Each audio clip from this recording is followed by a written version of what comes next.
Nandito kami ni Yoshi sa vet clinic. Nagpapacheck up kasi merong gastrointestinal problem ang aming Yoshi.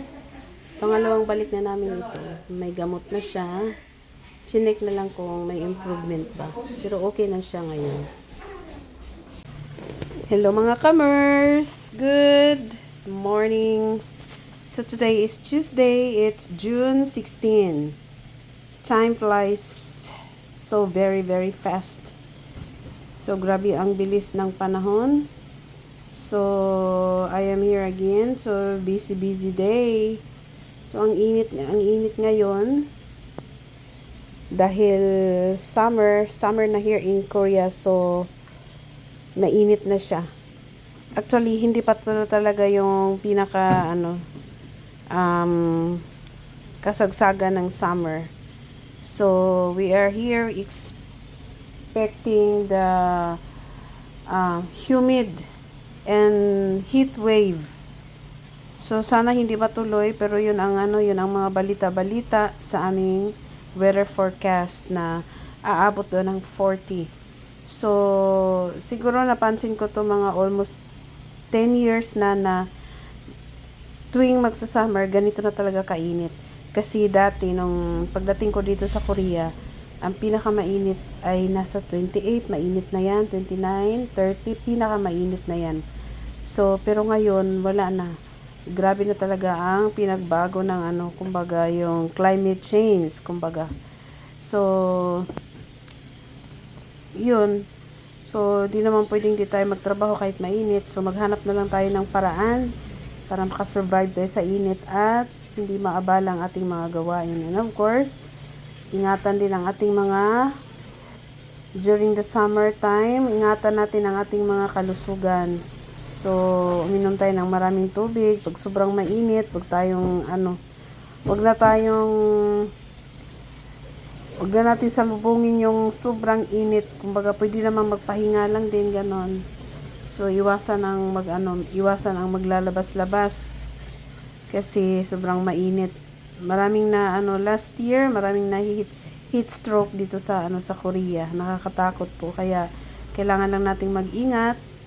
Ganon. So, meron na tayong good news kasi open na yung Strait of Hormuz. So, naghihintay na lang kami ng syempre pag open na yung Strait of Hormuz, hindi naman kaagad-agad pwedeng makapag-ship ng mga products namin kasi of course hihintayin pa kasi tumaas yung gasolina, tumaas din yung fee ng container van. So ang mahal, parang na times 3 yata ganon. So hintayin pa natin yun na medyo bumaba siya kasi pag ipapadala natin kaagad-agad ngayon, so wala tayong magiging profit. So hintay-hintay lang. Pero at least bukas na siya. So siguro mga nasa 75% meron na tayong pag-asa, inshallah. So lagi ko naman pinagdarasal na nung nag-start yung gera, na-close yung syempre nakakalungkot, nakakabahala, pero pinagdasal ko na lang na alam ko naman na lahat ng bagay ay hinahanapan ng paraan ng Panginoon. So, yun, panalangin lang talaga ang kailangan, mataimtim na pagdadasal, at saka tiwala sa may kapal, ganun lang. So, inshallah, siya lang naman talaga ang nakakaalam sa lahat. Kung ano man yung mangyari, siya lang ang nakakaalam sa lahat. So, wala na tayong magagawa. Hindi natin control yan. Pero, syempre, kung naniniwala tayo na 100% yung mga paniniwala natin na hindi naman imposible because God is so sufficient talaga siya. So siya lang talaga ang nakakaalam sa lahat, kaya hindi tayo dapat mag-worried. At syempre gina-guide naman niya kami. So buti na lang si Daddy Abdullah ay magaling diskarte sa pamumuhay. So at least nakaka-survive din naman kami sa awa naman ng Diyos. Alhamdulillah. At saka sa lahat ng mga nasalanta sa lindol, doon sa somewhere in Mindanao, especially sa Sarangani at saka Jensan at lalo na din sa Davao. So So, maraming salamat po dahil ay ligtas ang lahat. So,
fried fish for dinner. Ilagyan na natin ang mga curry powder, yung pampawala ng lansa at pampasarap. Fish po ang dinner namin ngayon. Hi guys! Today is Wednesday. So, time check, it's already 1 p.m. So, natapos na palang in-arrange ni Daddy Abdullah yung ginawa ko, nilinisan ko. Ito na naman ang nilinisan ko. Tapos na lahat ito, hindi na ako nag-video kasi pareho lang naman. Ilang beses na kayong nakakita mula pa noon. So, tapos na akong naglinis ng washing machine. So, proceed ako doon sa aming mini office kasi ang kalat-kalat. So, maglinis tayo. So, from here, maglinis. Pagdating sa bahay, maglinis pa din. Pero alhamdulillah kasi kahit papano, kahit minsan meron tayong iniinda, pero nakakapag ano pa rin tayo. Nakakapag kilos. So, alhamdulillah. Praise God kasi meron panlakas, ano. So, yung aming charcoal grill, yung barbecuehan, nilagay muna namin doon kasi nga punong-puno na siya, wala nang paglagyan. Tapos namili pa si Daddy Abdullah ng mga washing machines. Hindi ko alam kung anong gagawin niya, saan niya ilagay. Siguro dito na lang sa labas, pero tatakpan na lang namin ng parang tent ba. Kasi wala na talagang mapaglagyan. Kasi next week, dito tag-ulan na naman. So pag tag-ulan, hindi makapagpamili si Daddy Abdullah. So kaya dapat puno-puno na siya this time pa lang. Talagang punuin na niya. So, ibig sabihin niya, next time, so wala kami masyadong gawa kasi next week pala kasi pag tag-ulan. So, pupunta lang ako dito, linis-linis ng konti at saka yung mga alaga ko, binibisita ko, nililinisan ko, binigyan ng mga pagkain, tubig, ganon. Chine-check kung okay lang ba sila. Pero walang masyadong gawa siguro next week kung matuloy yung ulan, tag-ulan. Ano daw sa next week, parang Changma. Yung Changma, meaning siya, rainy days. So, sana wag naman, okay lang, mas gusto ko din ng ulan kasi sobrang mainit. So, nag-usap-usap kami Daddy Abdullah, bibili kami ng tent, magti-tent kami dito, tapos mag-barbecue. Tapos, ayan naman, yung kaharap mga kahoy. So, parang okay lang din naman. Kasi bumili nga siya ng charcoal grill. Ginamit na nila nung linggo. Tuwang-tuwa sila. Happy sila. Para sila nag-party. Sa mga friends naman din niya. Ako naman, baka mag-set din kami ng time para mag-barbecue din kami dito. So, doon mainit, pero meron namang electric fan na malaki, pwede ko yung paanda rin. Tapos meron namang AC doon sa office. So, yan. Ang init.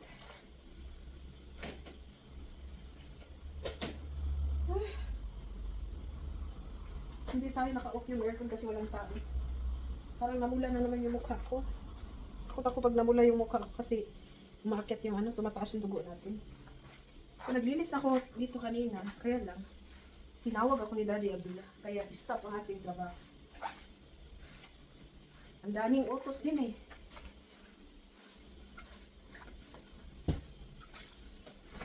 Ano lang naman ito, yung parang hindi naman to general cleaning. Aalisin ko lang yung major na mga nakikita ko sa mata ko, na mga dumi.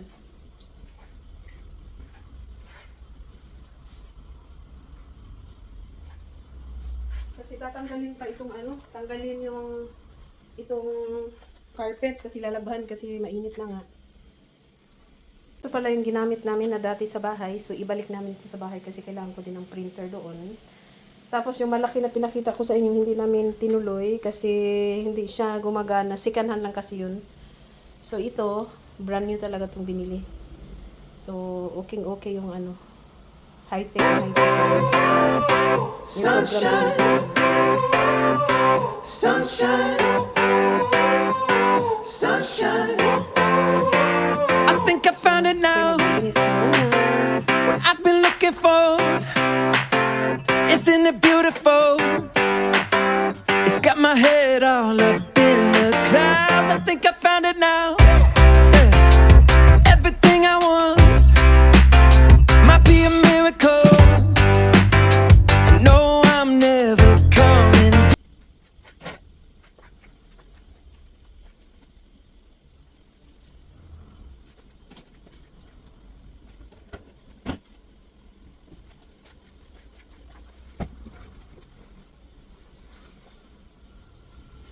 Bumili pala kami ng paper cup kanina kasi naubos na. So, i-arrange ko muna. Ay, sakit ng ulo ko. Meron tayong parcel today. So, ano kaya to? Nag-order kasi ako ng Cheetos milk para sa mga joint natin na sumasakit. Baka ito na yun.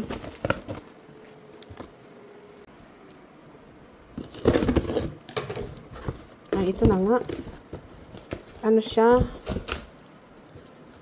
3 cans, then merong free na isa. At saka merong ano, dito pala ilalagay ang ano, ang milk. Kasi kailangan ko ito dahil sumasakit ng katawan natin, yung mga bones, mga paa, talampakan, shoulder, frozen shoulder pain, meron na tayo niyan. So, subukan natin. Baka effective to sa atin. Try ko lang naman. Pag hindi ito effective sa akin, hindi na ako bibili. So, ito yun. Nakita nyo to sa Facebook. Nakita ko to sa Facebook eh. Ayan. Ayan, napagod ako today. Galing kami sa ano. Nagtatrabaho kasi kami today. Tapos sobrang inaantok ako pero wala akong choice kasi kailangan ko itong mga ganito itatapon kasi today is Wednesday. Tapunan day. Tatapon na kami ng mga box, mga karton, mga papel. So gusto ko yung maitapon lahat-lahat kasi maghihintay na naman ng another, next week na naman. So kung meron nang dapat itapon ko na para malinis. So ito yung, in order natin. Subukan natin, baka effective to sa atin. Meron na namang isa. Ito kanina binili namin to sa QNC Mart. Dito lang malapit sa amin. So, dahil si MJ kasi ay nagpa-practice ng soccer. So, sabi ng coach niya, iinom siya ng maraming Pocari. Kasi, ngayon grabe ang pawis. Dahil nga summer, mainit, tapos nagpa-practice. So, mas madali lang makarecover yung katawan pagka ganito yung mga iniinom, Pocari Sweat. Yan. So, kami din, umiinom na din kami. Meron itong isa doon sa office. Dinala na namin kanina. So, lagay ko na siya sa ref para malamig. Dahil sobrang init ngayon dito sa Korea. Nandito tayo sa QNC. Letter Q, letter N, and letter C. Ba't ganyan na pagkasulat sa Korea? Original Hengsa. Tagal na pala to. Yan. Kahit saan talaga may yung condo or apartments. So, dito na tayo dadaan. Dito kami kanina, dito din kami kahapon. So, nakalimutan pala namin bumili ng milk. Kaya inutusan ako ni Daddy Abdullah.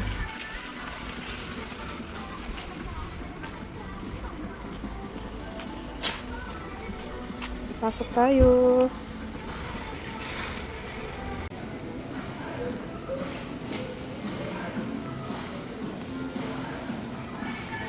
lang.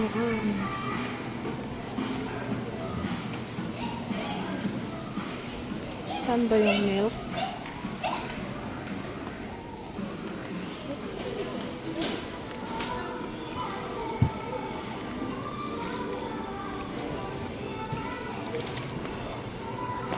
Dito.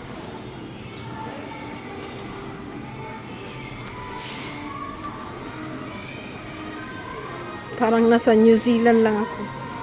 Yung style niya kasi parang New Zealand.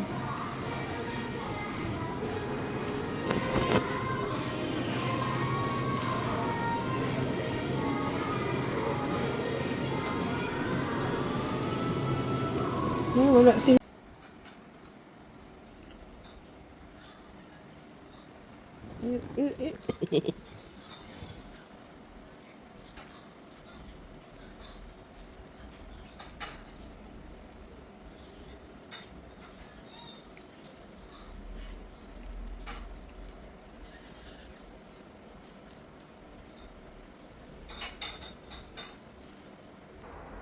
May bagong cat tower pala si Yuyu at Yoshi. Binilhan sila ni Daddy Abdullah. Hindi ko na hindi ko na na-videohan ng in-unbox kasi sobrang busy. Ayan. Ayan yung bagong bahay ni Yuyu at Yoshi. Si Yoshi sila na yung may-ari dito sa veranda. Parang may pet ka na store.